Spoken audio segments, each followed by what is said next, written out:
ஐயோம்மா டேய் பாராட்டலாமே ஃப்ரெண்ட்ஸ்.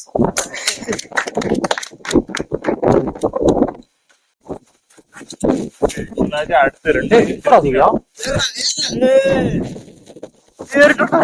சூப்பரா இவ்வளவு சீக்கிரம் டச்சு மேலே ஏறுனா. ஆமா ஆமா கை சூடாகுது. அது இல்லடா ஆட்டி விடலாம். இல்ல ஆட்டி விடுங்க.